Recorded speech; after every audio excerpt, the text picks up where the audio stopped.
They called her a disgrace, a heavy, unwanted Amish girl cast out by her kin, left to wander the frozen hills with only shame in her belly and a promise on her lips. He was a mountain man, untouched by the world, a silent ghost whose hands had buried a wife and daughter. No one believed a girl like her could reach the heart of a man like him. But she did. And what she offered him was everything. Why would she beg him to take her? And what kind of love asks for daughters instead of kisses? When a promise is made in the snow and a forgotten heart begins to stir, one question lingers. What kind of love dares to heal what's already buried?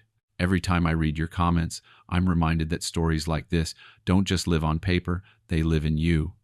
If you still believe in second chances, in quiet strength, and in the kind of love that grows where no one thought it could, then you're part of this story too. Let me know which state you're watching from and subscribe so we can keep telling stories that matter. They gathered beneath the gray sky, horses tethered, bonnets stiff in the wind, and judgment hanging thicker than smoke from the iron chimneys. The silence was crueler than any shout. Miriam stood at the center, her cheeks blotched with cold and shame, her shawl too thin for the season. She had always been big, but today her size seemed to serve as proof of every whispered sin. She had been accused by Deacon Stahl himself of temptation, of luring him with looks and unclean thoughts. No trial was given, no voice was raised in her defense. Her father would not meet her eyes. He simply handed her a threadbare sack, the top tied shut with fraying twine. Inside were 5 thick slices of black bread and a single boiled egg. That was all. Not a coat, not a prayer. He muttered a verse about the wages of sin and turned away. Her sisters stood behind him, their eyes hidden behind lowered bonnets. Her mother wept into her apron but did not move. Miriam did not cry. Her shame was not new, only heavier now, shaped by betrayal. The bishop spoke briefly, something about purification and release, and then gestured toward the tree line. The northern woods, dark and ragged, rose like a curtain beyond the last field. Everyone knew what lay beyond the wilderness, the high ridge, the bone-cold wind, and the stories. A man who lived up there, some said, a murderer, a ghost, a mountain beast in human skin. But no one dared confirm it. The wilderness was exile in all but name. Miriam stepped forward. Her boots had been taken. The frozen soil bit into the soles of her feet. Every step was an ache, but she did not look back. If they wanted her gone, then she would go. The first breath beyond the fence post stung her lungs. Snow flurried in sideways gusts. Her breath came in clouds, and the trees, so many trees, seemed to close around her like bars. Behind her, the town resumed its rhythm. A gate creaked closed. A child cried out and was quickly hushed. Miriam walked until the land sloped upward and the air turned thin. The sack hung from her wrist like a stone. Her legs burned, but she did not stop. Every step was a rejection of what they'd said. She had not lured the deacon. He had cornered her after prayer, his breath sour, his hands shaking. She had screamed, but when men sin, women burn. As dusk bled into the sky, Miriam reached a place where no tracks remained, no lanterns flickered in the distance, just the whimper of wind between trees and the sound of her own ragged breathing. Her feet bled. Her hands shook. She ate half a slice of bread and saved the rest. The moon rose pale and high. She pressed her back against the base of a pine and pulled her shawl around her body like armor. She whispered a prayer, not for mercy, but for meaning. Somewhere out there, beyond the ridge, someone had once chosen to vanish. Maybe he had been cast out too. Maybe he still breathed. And maybe, just maybe, the world was not yet done with her. As frost gathered at the corners of her lashes, Miriam closed her eyes and drifted into a sleep filled with shadows, branches, and the echo of a voice she had not yet heard. The snow deepened with every mile, rising past Miriam's ankles, then her shins, until it clung to the hem of her skirt like wet hands. Her breaths came short and sharp, curling like smoke into the gray air. Trees closed in tight as if the woods themselves sought to keep her. She hadn't seen the sun since morning, and even that had been a pale, weak thing. Her fingers were stiff, red from cold, the bread sack clutched in one hand like a lifeline. The second slice had frozen halfway through, and she'd gnawed it without tasting, her mind dulled by hunger. She followed no trail, just instinct and incline. The higher she climbed, the quieter the world became. Birdsong faded. Even the wind grew solemn, its cries muted under the heavy branches of black pine. Now and then, she thought she heard things, cracking limbs, footsteps that didn't match hers, breathing, perhaps. She paused often, back against tree trunks, slick with frost, eyes wide, heart hammering, but nothing showed itself, only the woods, vast and secretive. At dusk, she reached the edge of a clearing and saw smoke thin, gray, trailing from a chimney nestled between the shoulders of two large rocks. The cabin was distant, almost hidden by the slope, but unmistakably there. Her knees gave slightly as she stared, not from fear, not yet, but from the shock of something real, something human. And then she remembered the stories. She'd heard them first as a child, whispered under quilts, traded like forbidden scripture. The mountain devil, the wolf man, Levi Boone. They said he once lived down in Hartvale with a wife and child, quiet and strange but harmless enough, until the spring flood came and the water took his house. Only it wasn't the water that took them, the elders whispered. It was Levi. Drowned them with his own hands, they claimed, then vanished into the trees before judgment could fall. Some said he built a cabin in the ridgeline woods, that he lived off root and fur, never aging, never seen in daylight. A hunter claimed he saw bones strung up in trees near the summit, some animal, some not. Another swore he saw Boone walking beside a gray wolf the size of a pony. They said he howled at night, that he could speak to ravens, that he ate the hearts of those who strayed too far north. And yet, in that moment, Miriam only saw the thin curl of smoke, the single lit window, golden against the blue of snow and shadow. She thought of her frozen toes, her bleeding heels, the last crust of bread wrapped in cloth. She had nowhere else to go. If the man inside was a monster, then let him devour her. At least it would be warm. She took a step forward, then another. A crow cried above her, wings like torn silk across the sky. Somewhere behind the cabin, a dog, or perhaps a wolf, barked once, then fell silent. Miriam swallowed hard and pressed on, leaving the safety of the trees for the open slope. Her dress clung to her thighs, soaked and stiff. She no longer felt her feet. Her breath rasped in her chest. The cabin grew larger, clearer. Its logs were old but solid, darkened by years of wind and storm. Antlers hung from the eaves. A bear pelt was nailed beside the door, its fur ragged, its eyes hollow. The ground was littered with wood chips and bones, small ones, long ones. She did not look too closely. Just as she reached the steps, her legs buckled. She did not cry out. She did not beg.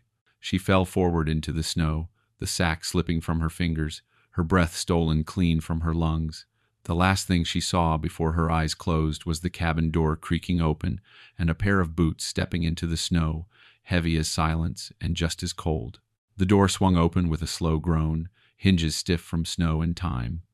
Miriam barely registered the shadow that stepped forward, a towering figure against the light. She tried to move, to push herself up, but her limbs refused. The cold had settled too deep, rooting her to the earth. She felt arms lift her, strong and steady, the scent of pine and smoke enveloping her like a second skin. Her cheek brushed against rough wool and the hard plane of a chest that did not heave or tremble. The man carried her with the ease of someone who had carried weight far heavier than hers. Inside, the cabin was dim but warm. Fire crackled in a stone hearth. The walls were bare save for a single crossbeam hung with tools and herbs. No paintings, no books. A cot in the corner, a table of rough-hewn wood, shelves lined with jars of roots and strips of dried meat. Everything had a place. Nothing felt lived in. She felt heat return to her fingers in painful waves as he set her down on a bed of furs near the fire. Still, he did not speak. He disappeared into a back room, returned with a tin cup, and held it to her lips. The liquid burned a bitter broth, thick and smoky. She coughed, but drank. His hands, though large and calloused, moved with care.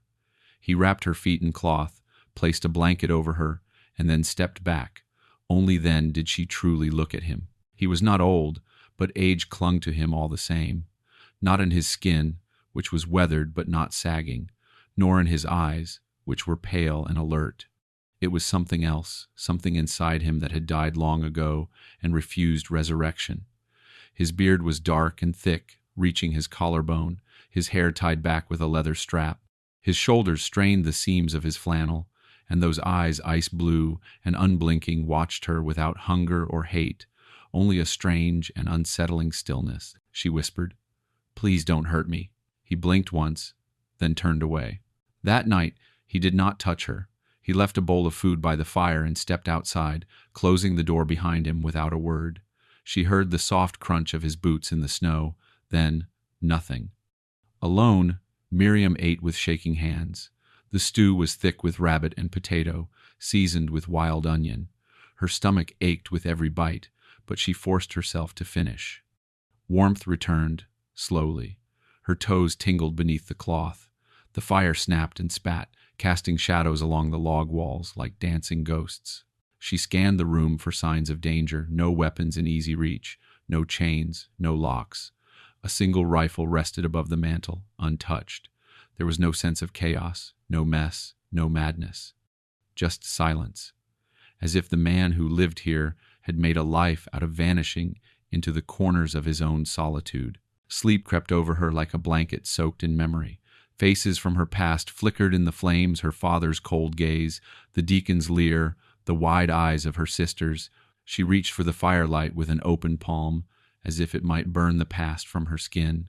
Outside, snow fell without sound, and in the distance a wolf howled long and mournful. Miriam closed her eyes, unsure whether she had found shelter or wandered into the home of death itself. The days did not arrive with the chime of bells or the crowing of roosters as they once had in Miriam's former life. Here, in the pines, morning came softly, announced only by the golden threads of light that filtered through the tiny cabin window and the dry creak of logs settling under their own memory. She awoke slowly at first, body bruised from cold and hunger, bones heavy as iron, but the warmth of the fire and the scent of pine sap worked like balm on her limbs. She did not speak, and neither did he. Levi Boone was already outside by the time she stirred most mornings. She heard him splitting wood in steady, deliberate strikes, the sound carrying through the thick log walls like a heartbeat. From the cot where she now slept with two furs and a folded quilt beneath her, she'd watch through the cracked pane of glass as he hauled logs with rope across his shoulder, each movement fluid and silent. He moved like a man who had spent years speaking only to the forest and expected nothing in return. The first time she saw the deer, she thought it was a trick of the trees. A young doe, leg bent unnaturally, lay curled near the edge of the clearing. Levi approached it with quiet steps, a bowl of water in hand. She expected the deer to bolt. It didn't.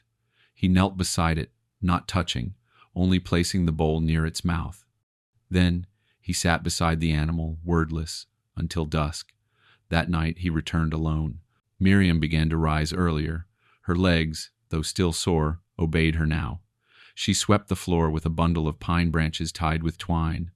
She washed the furs with snow melt boiled over the fire.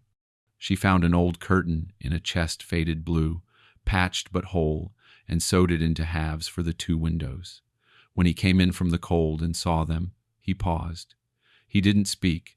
He simply nodded once, slow and deliberate, before placing two fresh trout on the table. There was no schedule, no commands. But there was rhythm. She boiled water in the kettle. He stacked firewood. She cleaned the jars and arranged them by color. He carved small animals out of birch and left them on the windowsill: foxes, sparrows, even a rabbit with long ears and button eyes.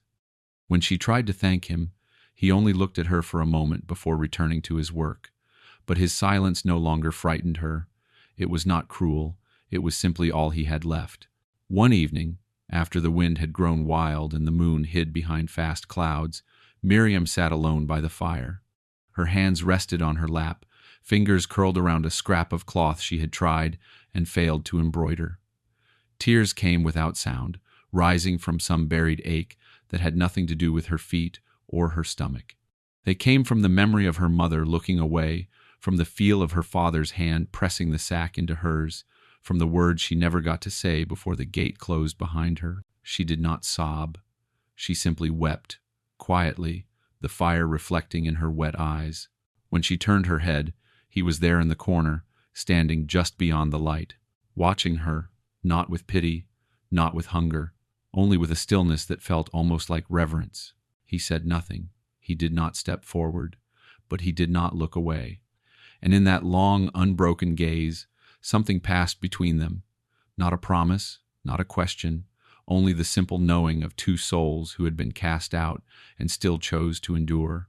Snow had begun to melt in patches beneath the eaves, leaving slow, glistening drips that echoed like distant footsteps through the stillness of the forest. The air had softened, just barely, and the cabin no longer breathed frost from its corners. Miriam had taken to sitting outside when the wind calmed, wrapped in two shawls, her feet tucked beneath her skirt. The deer was gone now, either healed or taken by something larger. She had not asked. Levi did not speak of it, and she did not want to give grief shape by naming it. It was on one such day that the silence broke. He had been whittling, as always, seated on the chopping stump near the stack of split logs. His blade moved with deliberate ease, curling shavings from the wood like soft ribbons. Miriam was shelling dried beans, her eyes following the rhythm of her fingers. A crow called from somewhere overhead, sharp and close, and then nothing but the distant creak of trees settling. And then, his voice, "What's your name?" It came low and dry, like it had been buried beneath rock for years, and only now clawed its way out. Miriam froze, the rhythm of her hands falling still. She looked up slowly. He hadn't turned to face her. His eyes stayed on the carving, but his blade had stopped moving. The stillness between them held its breath. She swallowed. "Miriam," she said. Her voice cracked. She hadn't used it in days. He nodded once, faint and slow. She watched him, searching his face for something approval, judgment, pity, but found nothing except a quiet waiting. Her hands trembled over the bowl in her lap. "They said I tempted the deacon," she began. "Said I wanted to be touched, that I was too soft, too round, too wanting. He told them I came to him at night, but it was him. He cornered me. After Sunday prayers, I told my father. Levi still didn't move. They didn't believe me. No one did. My father wouldn't even look at me, just handed me a sack and said I was to go, said I had shamed the family, said a girl like me should expect to be used." Her voice wavered on that last word. A pause. Her breath caught. She thought he might speak again, ask for more, or worse, turn away. But he only asked, "How old are you?" 17, she said, "but I feel older, like something hollowed out my bones and left only the parts that ache." The carving in his hand resumed, slowly. The shavings fluttered down like feathers. That night, she slept without dreams of snow or wolves. Instead, she dreamed of bread rising in an oven, of small feet pattering on floorboards, of a voice, his voice calling someone's name that was not hers but felt like home. When she woke, the cabin was filled with the scent of baked bread. A small loaf, round and golden, sat beside the fire wrapped in cloth, and next to it a wooden spoon, freshly carved, with a rough M etched into the handle. She didn't cry, but she held the spoon like a ribbon of grace.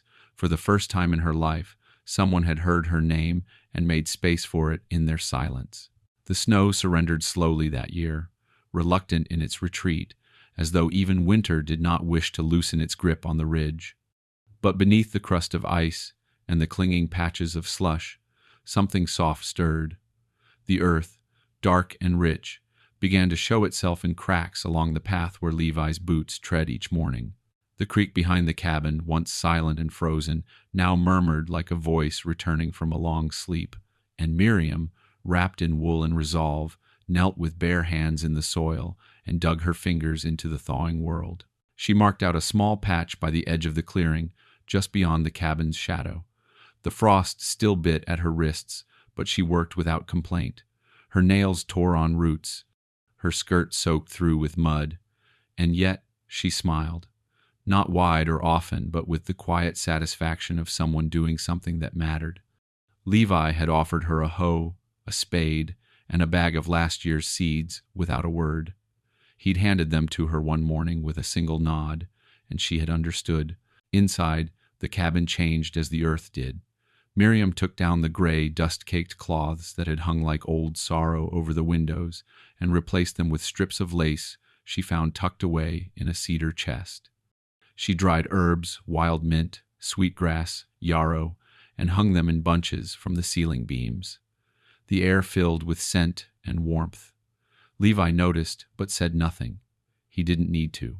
He spent more time inside now, carving not just toys but handles for tools, spoons with smooth curves, and once a wooden cup with her name burned along the rim. One afternoon, after a long silence, he led her to the far corner of the cabin where a plank of maple leaned against the wall. With rough, shy movements, he cleared a space and built her a writing table. It was simple, just two sturdy legs and a wide surface, but to Miriam, it was a palace. She pressed her hands to it, reverently, and whispered a "thank you." He did not respond aloud, but something in his eyes softened, and he lingered nearby as she unpacked her thoughts into paper for the first time since childhood. She sketched birds that visited the eaves, scribbled poems about snowmelt and bread, about silence that healed instead of wounded. Her letters curled like vines across the page, strong and free. Sometimes she sang while she worked old hymns, half-remembered lullabies, a tune her mother once hummed while brushing her hair. Her voice wasn't polished, but it filled the room like sunlight. Levi would pause his work when she sang, head tilted, hands still. The days began to stretch longer, the fire burned lower, and laughter small, rare, but real echoed softly between the logs. The cabin, once cold and untouched, now breathed with life. There were daffodils near the steps, a painted rock near the hearth, a feather pinned above her table. One evening, as Miriam tucked seeds into the soil with dirt-streaked fingers and hummed to the earth, Levi stood on the porch, arms crossed. She looked up at him just as the light caught his face. He smiled, not fully, not wide, but a true, unguarded smile that cracked through the hardened mask he had worn for years. In that moment, Miriam saw not the ghost of a man people feared, but a soul returning home. And she knew, without words, that the garden beneath the snow was not the only thing coming to life. The snow had vanished entirely now, replaced by the damp scent of soil waking from sleep.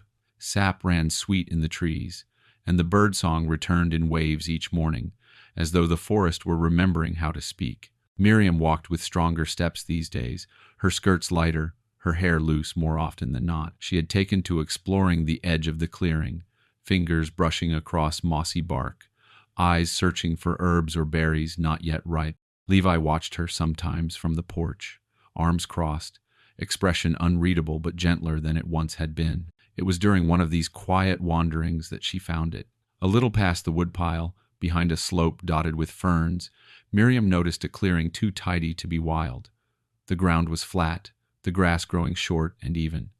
At its center stood a simple cross of cedar, smoothed by weather and time. No name, no date, just a small iron ring nailed into the wood, as though someone had once hung a ribbon there, long since taken by wind. Miriam knelt beside it, hands resting on her thighs, her heart already knowing. She did not call for Levi. She did not move the earth. She sat with the grave for a long while, letting the silence speak. A robin fluttered nearby. Somewhere overhead, wind curled through the pines. When she returned to the cabin, her face was pale, her voice soft. "I found them." Levi did not ask what she meant. He turned from the fire, jaw tight, eyes shadowed. The quiet stretched between them, heavy and trembling.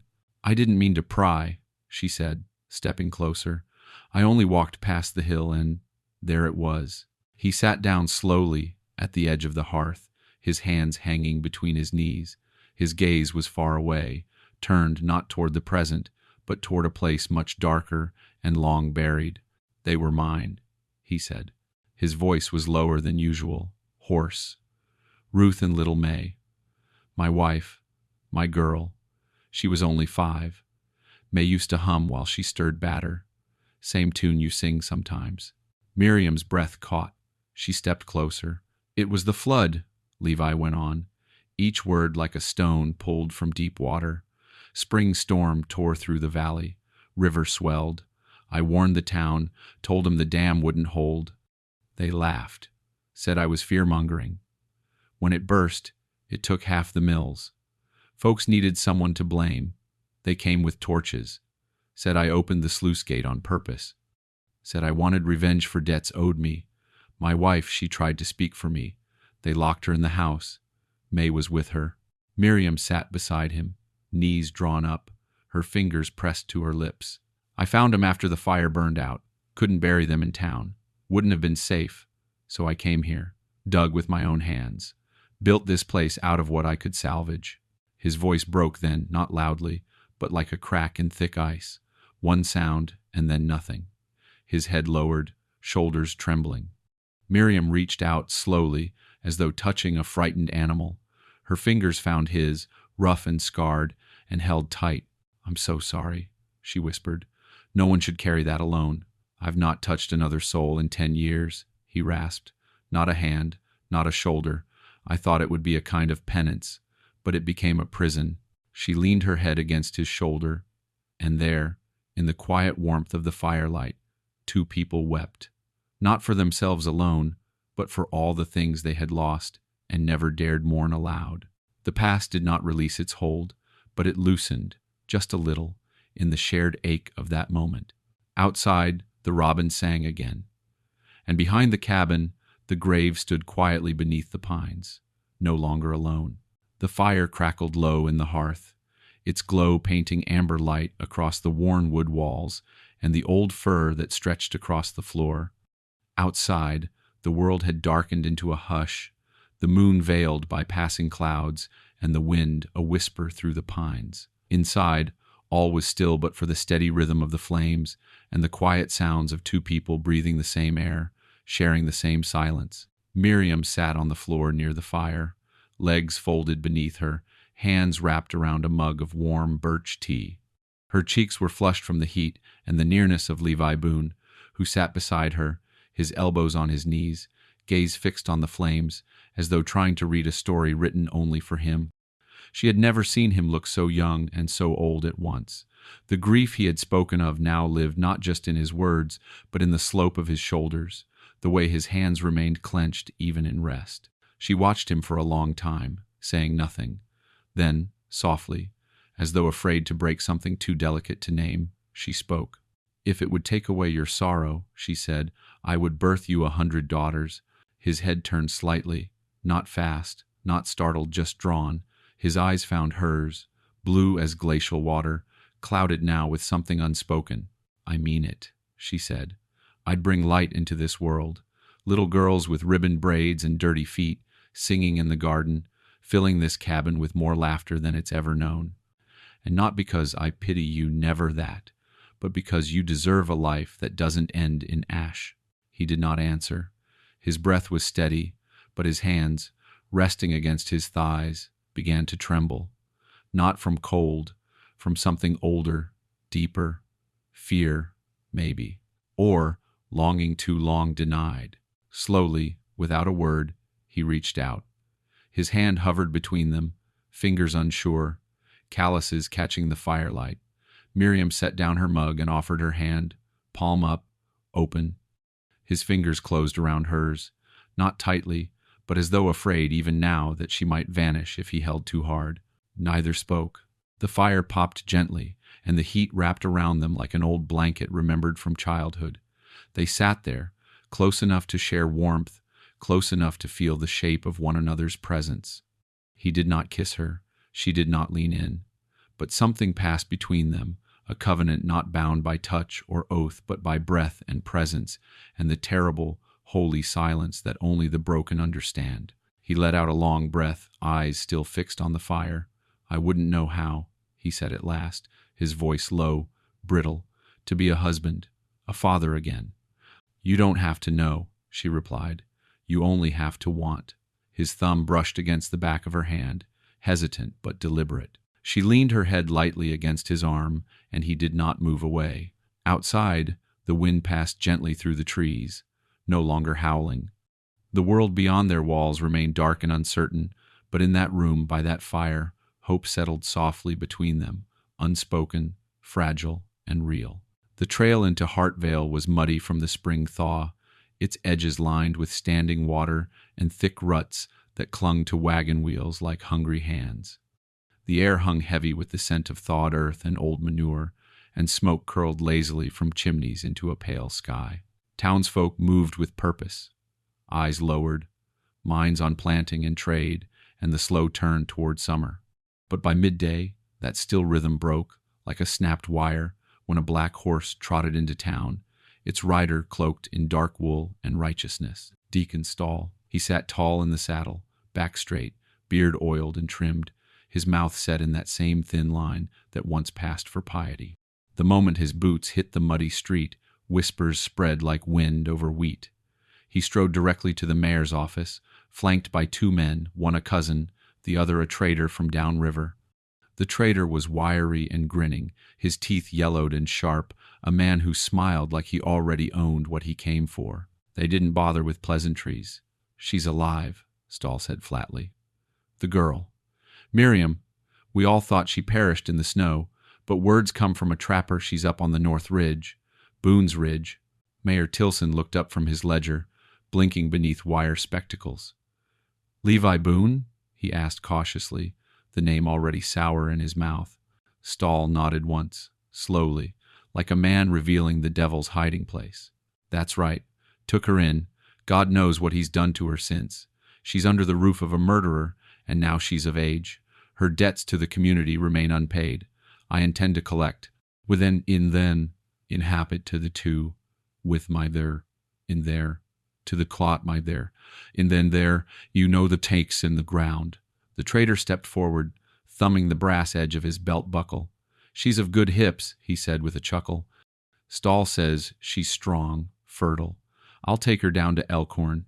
Got a friend who'll give 2 mares and a saddle rifle in trade." Mayor Tilson frowned, but said nothing. Stall pressed on. "She was cast out for seduction and deceit. A stain on the order. But if we let her stay hidden with Boone, what kind of message does that send? The town needs peace. It needs law." Tilson hesitated. "Boone's kept to himself. Hasn't set foot near Hartvale in near a decade." "And that's suspicious in itself," Stall snapped. "You think he changed? He killed his wife and child, Judge.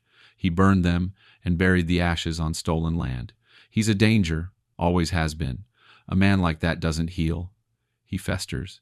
Fear began to take root behind the mayor's eyes.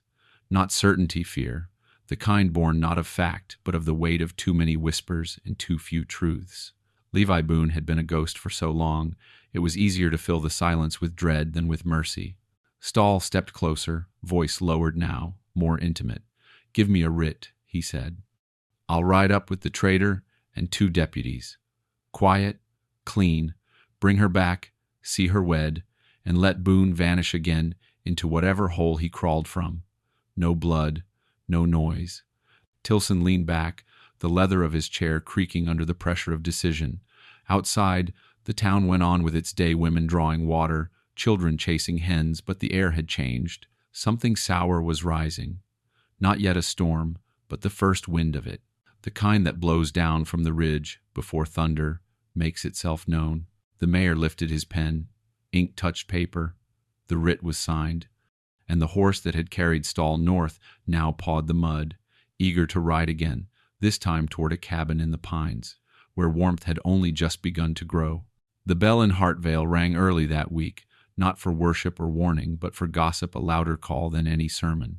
Word had spread swift as spring mud, clinging to boots and tongues alike. Miriam Lapp, the cast-off Amish girl, lived. Not only lived, but had made herself comfortable beneath the roof of Levi Boone, the mountain man, the widowmaker, the ghost in the pines. Folk gathered outside the general store, whispers curling like pipe smoke beneath the awning. Some swore they'd seen her from afar, fetching water in a blue dress, singing near the edge of the woods, her face round and glowing like moonlight on snow. Others muttered darker things, that no girl who returned from winter's grip could come back unchanged, that only the devil kept warm company in the wilderness. "She bewitched him," said Mrs. Ellis, arms crossed over her chest like a shield. "You remember how she always stared too long? Quiet girls are full of secrets." "She's got the devil's weight," added the butcher's apprentice. Satan burrows in the fat, my father says so. No one corrected him. It was easier to believe in curses than kindness, especially when a girl like Miriam refused to die and a man like Boone refused to fade. Mayor Tilson pressed under Deacon Stahl's heel, and the murmur of the town moved to quiet the stirrings before they boiled over. But his attempt at peace came dressed in ink and writ a seizure of land beneath the claim of unlawful occupancy. Levi Boone's ridge was now deemed a matter of community interest. The paper bore the mayor's trembling signature. In its margins, a railroad agent's seal gleamed like a brand. The agent, a lean man with coal-dusted boots and too much confidence for someone who'd never dirtied his hands, spoke of progress and opportunity. He said Hartvale could not afford to be chained to ghosts and fugitives. The North Ridge held value timber, stone, and high ground. He offered promises, a telegraph post, a spur line, new jobs. All they needed was Boone gone. A posse formed Stahl at its head, 2 deputies, the traitor, and a few young men hungry for purpose and the thrill of law dressed in righteousness. But not all hearts turned cold. Aunt Elsie, the town midwife, watched the growing fervor from her garden fence, hands deep in the soil. She had delivered Miriam into this world on a stormy October night and rocked her to sleep when her mother was too weak to lift her. She had wiped her tears after the first time the other girls called her Piglet. She had taught her to boil nettles for bruises and how to sing to dying things. Now, with the town's eyes turned blind, Elsie moved quietly. She visited the preacher, placed a folded letter on his desk. She spoke to the newspaper editor over tea, asking him to remember the oath he swore when his wife died birthing their only child. She slipped notes into aprons and baskets, reminding women of the warmth Levi had once given to a grieving widow with no coin, no questions asked. The town turned colder each day, but beneath it, something stirred slow and sure, like seeds beneath frost. Aunt Elsie didn't need fire to start a resistance. She only needed memory, and memory, once planted, was harder to bury than truth. The ridge still stood quiet. The cabin's windows still glowed at night. But darkness was coming, carried on the boots of men who thought righteousness could be wielded like rope. And behind them, behind the ink and the law and the lies, a reckoning waited, one with hands steady as earth and eyes that had seen too much to ever close again. It was a wet morning when Aunt Elsie found the letter, though she would later say it had been waiting to be found all along. Rain tapped softly at her kitchen window, and steam rose from the stove where bone broth simmered low. She'd gone to fetch a packet of old birthing notes from the cedar trunk in her parlor, dusty, long untouched, when her hand brushed a folded parchment wedged deep between hymnals and a faded photograph of her late sister. The wax seal was cracked, the ink had browned, but the name scrawled across the top made her breath catch. Reverend Thatch, private, concerning the excommunication of Miriam Lapp and title of Boone Ridge. Her fingers trembled as she opened it. Inside, the words spilled out like dammed water. A confession, not poetic, not dramatic, just cold and practical. Deacon Stahl had ordered the writ of excommunication, forged without proper vote, no counsel, no hearing. The girl had been cast out based on nothing more than his accusation. And worse, tucked beneath that parchment, clipped together with a rusted pin, was a map, the original land deed to Boone's Ridge, signed and dated 10 years prior. Levi's name was on it. Not stolen land, not squatted, bought, paid for. Elsie stood there in the half-light, heart pounding, a bitter laugh caught behind her teeth. The lie had been paper-thin all along. She wasted no time. By afternoon, she stood dripping in the preacher's office, the document spread out across his desk like evidence at judgment. Reverend Thatch, a kind man with tired eyes and too much deference to Stahl over the years, stared down at the papers for a long while. His lips moved without sound. When he finally spoke, it was with shame. "I was a coward," he whispered. "No," Elsie answered, voice firm. "But you're not one now." From there, it moved like water under floorboards, quiet but unstoppable. The preacher delivered a letter to the editor of the Hartvale Gazette, who published a small column 2 days later. Nothing flashy, just facts. Deed fraud, unlawful exile.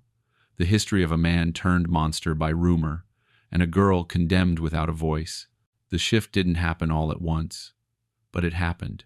A mother left a folded shawl on the church bench where Miriam used to sit alone. A blacksmith whose wife Levi had once tended after a riding accident left a bag of seed by Aunt Elsie's door. Most striking of all, one crisp morning, children began placing wildflowers on the steps of the church. No one told them to. They came in pairs, in silence, baskets in hand. Daisies, dandelions, a ring of white clover. One little girl left a drawing, a round-faced girl with a braid, holding hands with a man as tall as a tree. The mayor said nothing, but he read the paper 3 times and drank whiskey before noon. The railroad agent, sensing the wind shifting, grew quieter, then left town for new interests westward. Stahl raged behind closed doors, but the force behind him was no longer a tide. It was a dying wind. No one marched with banners. No shouts rose in the street. But when the bells rang that Sunday, every pew was full, and the silence that once surrounded Miriam's name was replaced with a deeper, heavier pause, the kind people give to sacred things. The town was remembering itself, and up on the ridge, though she didn't yet know it, Miriam had been heard. Truth, after all, has roots, and some roots, once watered, cannot help but bloom. The scent of pine smoke lingered low in the air, mixing with the sharp tang of oiled metal. Outside the cabin, the world was still and cold again, though spring clung stubbornly to the edges of the clearing. The trees had turned a brighter green, and the creek now sang louder through the moss-lined rocks. But inside, the hush had changed. It was no longer the silence of grief or isolation. It was the quiet of preparation, of waiting for a knock at the door that might not be kind. Levi stood beside the chopping stump, a rifle in his hands. He moved with deliberate care, checking the barrel, loading the round, adjusting the weight with practiced fingers. Miriam stood opposite him, a scarf tied tight around her hair, her hands tucked into the pockets of her apron. "You sure?"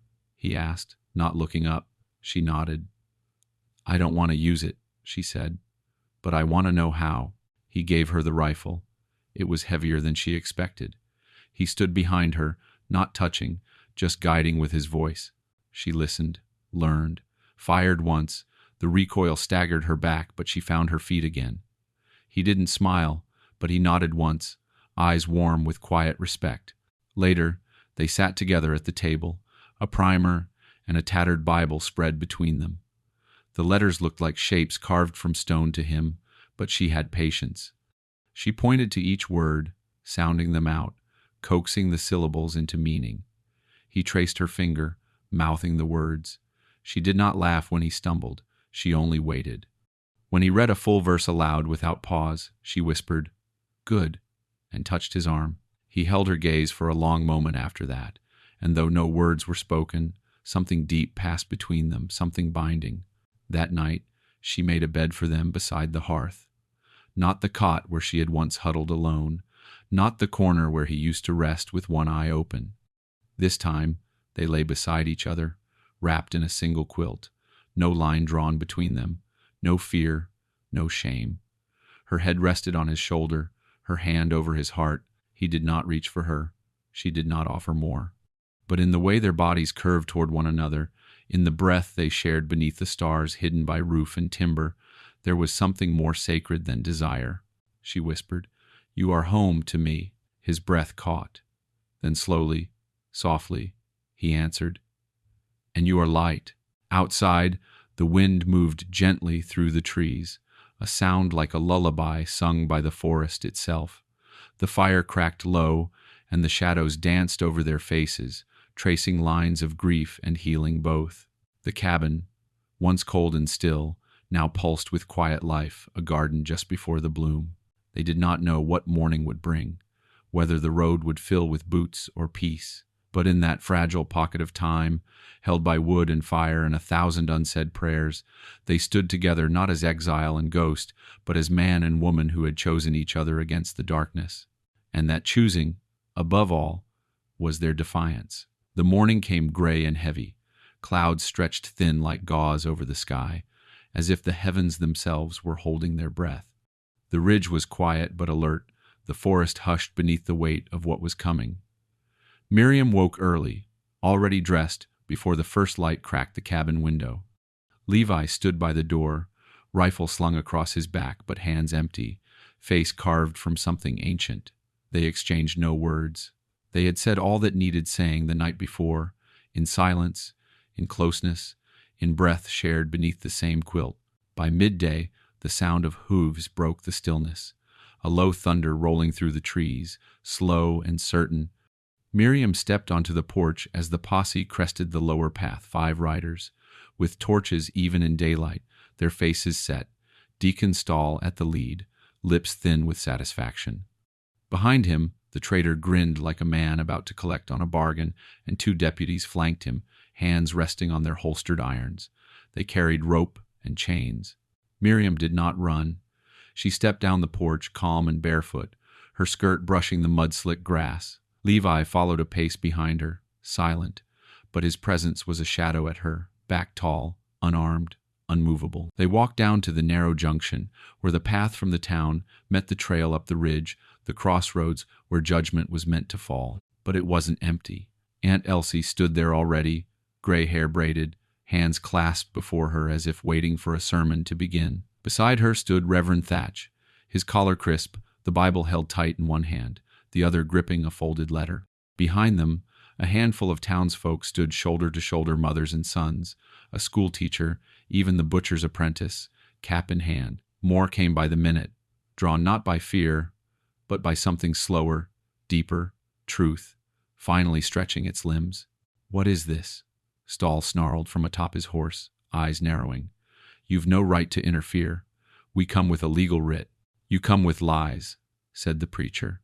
His voice did not shake. "And we come with truth."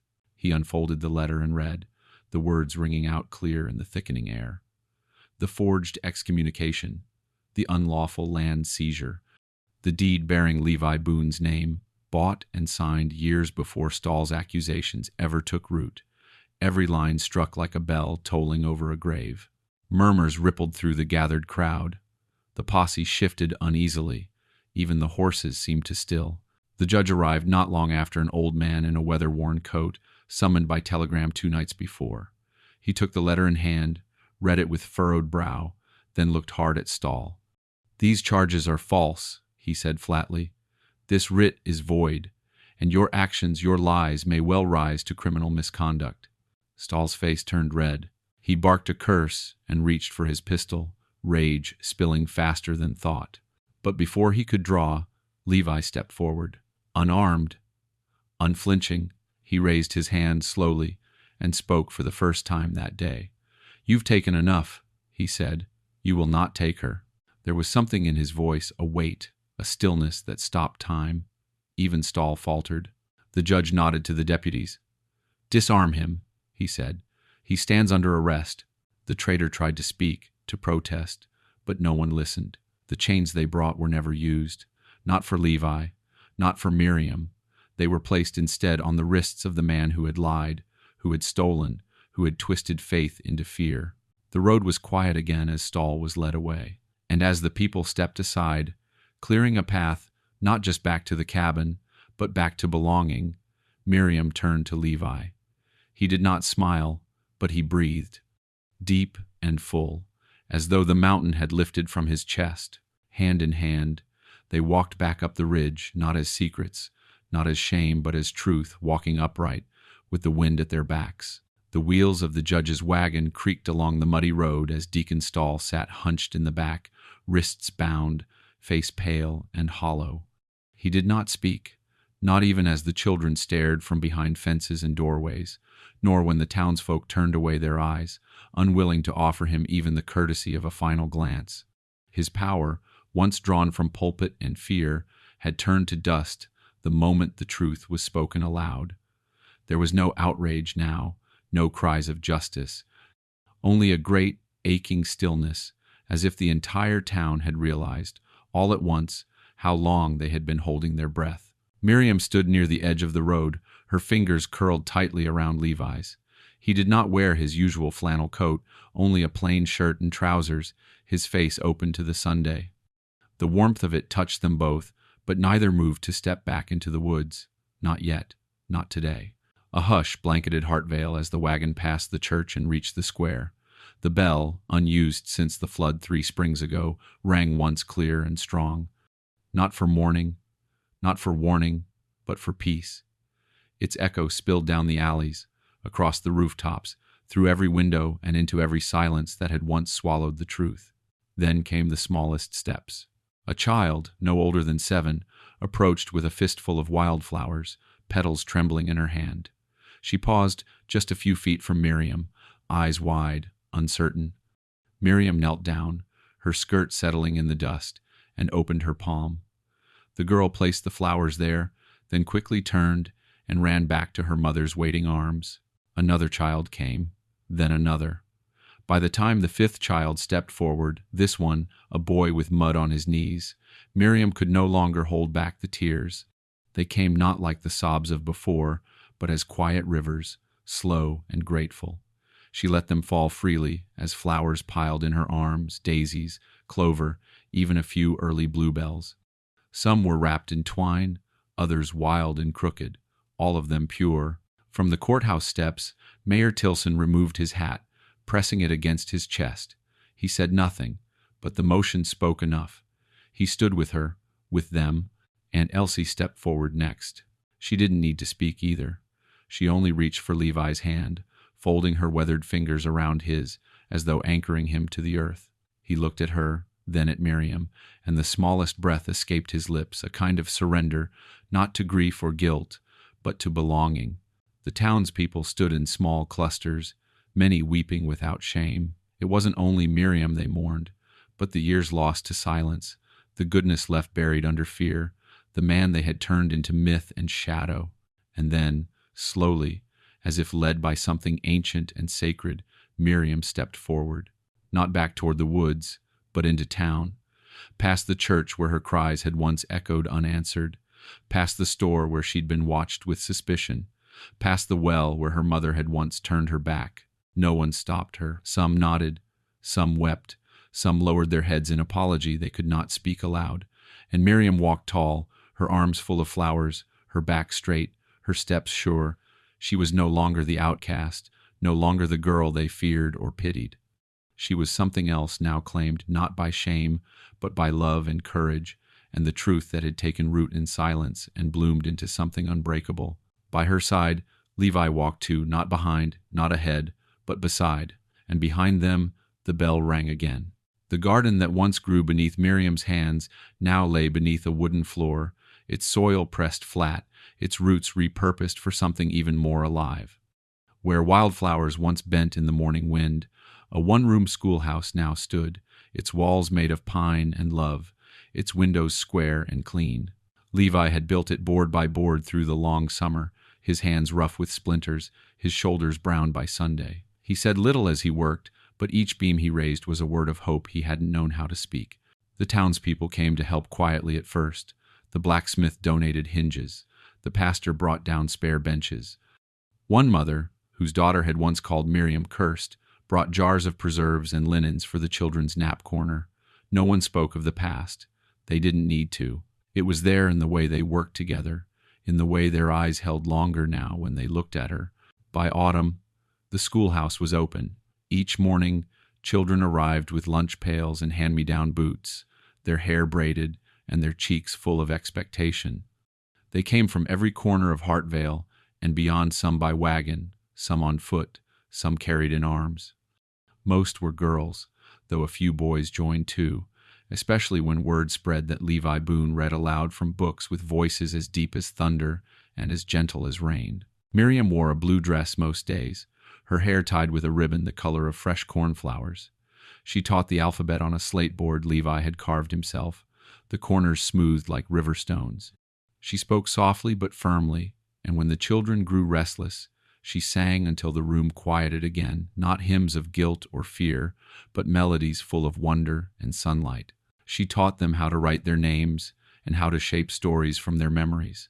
She taught scripture too, but not the way the deacon once did, with threats and coldness, but with warmth and curiosity. When a child asked why God had made rabbits faster than turtles, Miriam knelt and said, "So one could teach the other to rest." Levi carved desks in the evenings, sometimes from timber, sometimes from fallen branches he found deep in the forest. No two desks were exactly alike. One had birds etched along the edge. Another had a drawer with a secret compartment. He sat in the corner during lessons, listening, smiling when he thought no one saw. At dusk, he would open the windows and read aloud stories of brave girls and gentle giants, of lost travelers finding home. The children began calling them Mama Miriam and Papa Boone, unprompted, as naturally as breathing.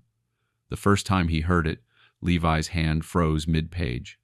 He looked to Miriam, who only smiled and wiped a tear before it could fall. He didn't correct them.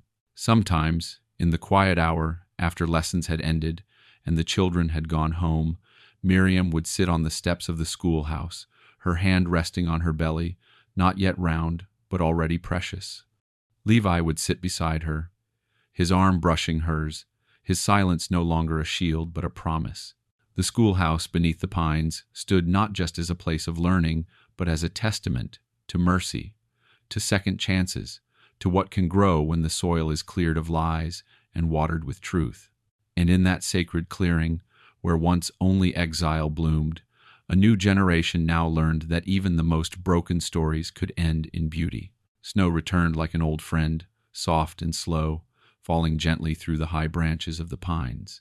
The cabin was warm now, not just in heat but in soul smelling of wood smoke, milk, and lavender.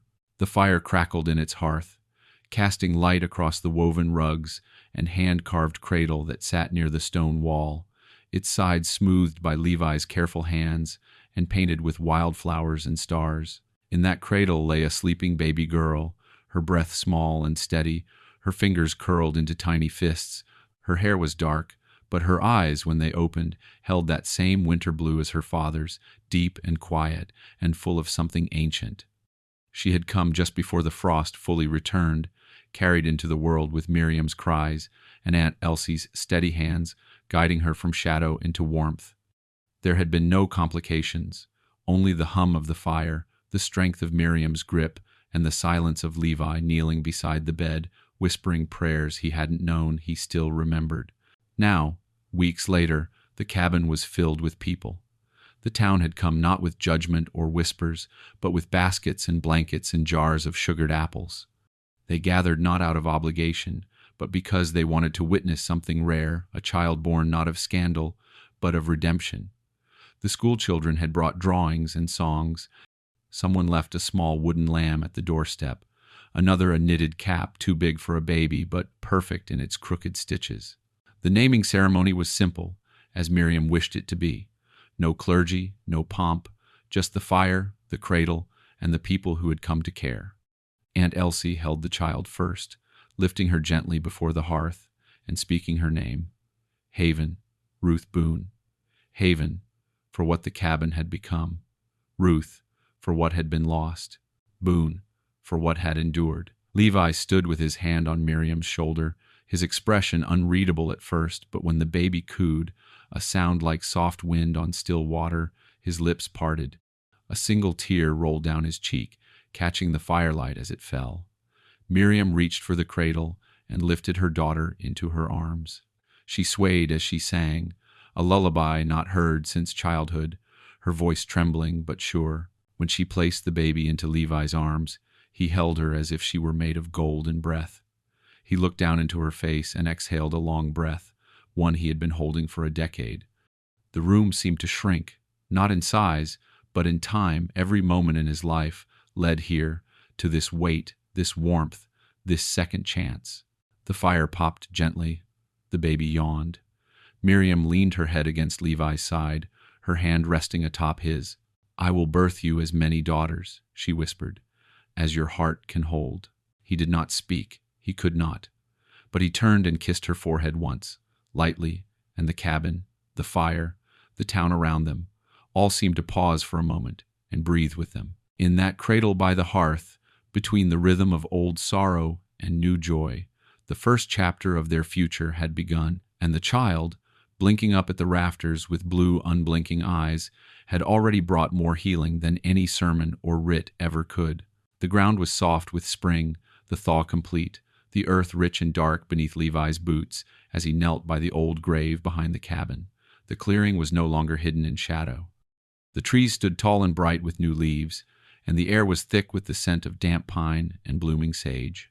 A breeze moved gently through the wild daisies that had seated themselves in the garden, petals flickering like candle flames. The grave marker he had first carved so long ago was weathered now, the wood pale, and split from years of rain and silence. He ran his fingers along its edge, not to mourn, but to remember. Beside him stood Miriam, holding their daughter close against her chest, the baby's small hand wrapped in the string of her mother's hair. Levi had carved a new stone granite, not wood this time, brought up from town with the help of the blacksmith and Reverend Thatch.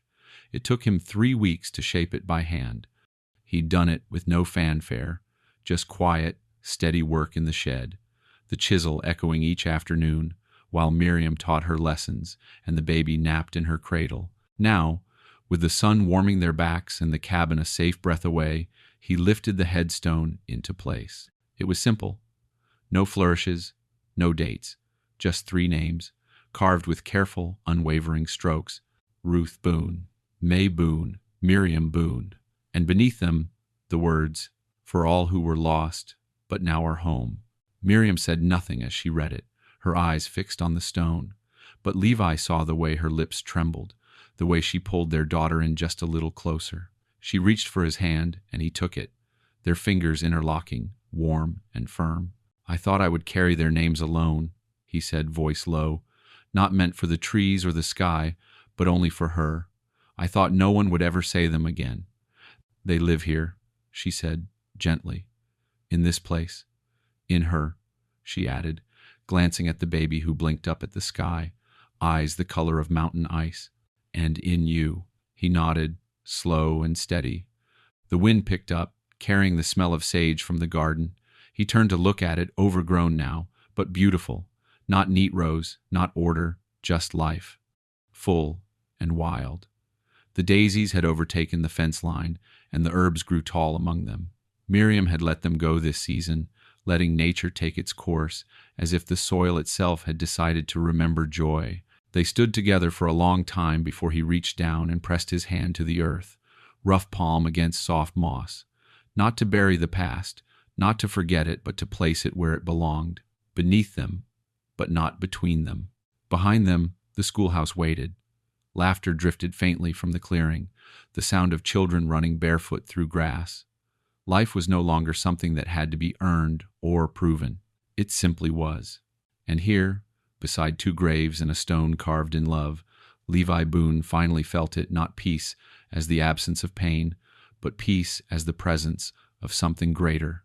A family, a future, a home reclaimed. The years passed softly, like mist moving through the valley at dawn. The story of the girl once cast out and the man once feared did not stay buried in the soil of the ridge. It grew. It stretched across rivers and hills, whispered first in church pews and trading posts, then written in letters, then in sermons, until even travelers from distant towns began arriving with curious hearts and worn boots, asking for directions to the cabin in the pines. They came not to gawk, but to understand. Some said it was a miracle, others said it was a fable.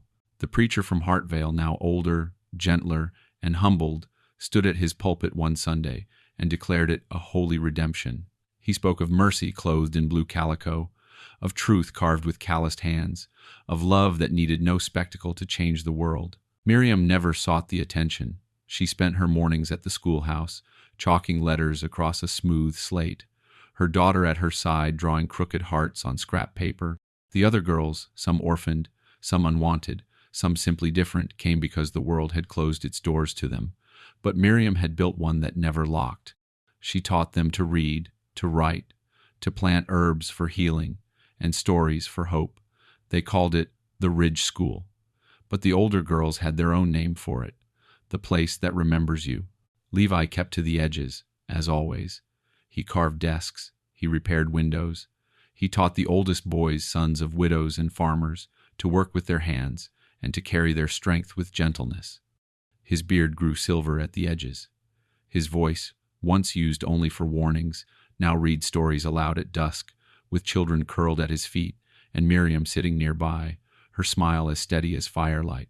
One spring, Miriam's journal's pages filled with poetry, sketches, prayers, and quiet revelations were collected and bound by a traveling editor who had come seeking a tale for his paper and left with a manuscript in his satchel and tears on his face. The book was called Beneath the Pines, the story of Miriam and the Mountain Man. It sold quietly but widely, passed from hand to hand, mother to daughter, preacher to outcast. It found its way into church libraries and farmhouse shelves. A copy even made it to a college in the East, where a professor of literature called it a rare American parable of moral clarity. The town of Hartvale changed too. The train came, eventually, but the tracks curved respectfully around the ridge. No one tried to take the land again. A sign stood at the edge of the woods, now simple wood, hand-painted, Boone's Hollow, home of the Found Family School. And if you arrived early enough in the morning, you might catch the scent of bread rising in a kitchen that never went cold, or hear a lullaby drifting through the trees, sung in a voice soft but unbroken. And from that cabin in the pines, where once sorrow dwelled alone, a family shone a beacon of what becomes possible when cruelty is met with courage, when fear gives way to forgiveness, and when love is planted like a seed and allowed to grow wild and true. Stories like this don't end, they echo. Through journals, through laughter, through the footsteps of children who now walk where judgment once did. If you've ever believed that goodness is worth fighting for, that the broken can be healed, and that even the outcast can come home, then you're part of this story too. Let us know which state you're watching from, and subscribe to help us keep telling stories that remind the world what it means to stand for love, for truth, and for each other.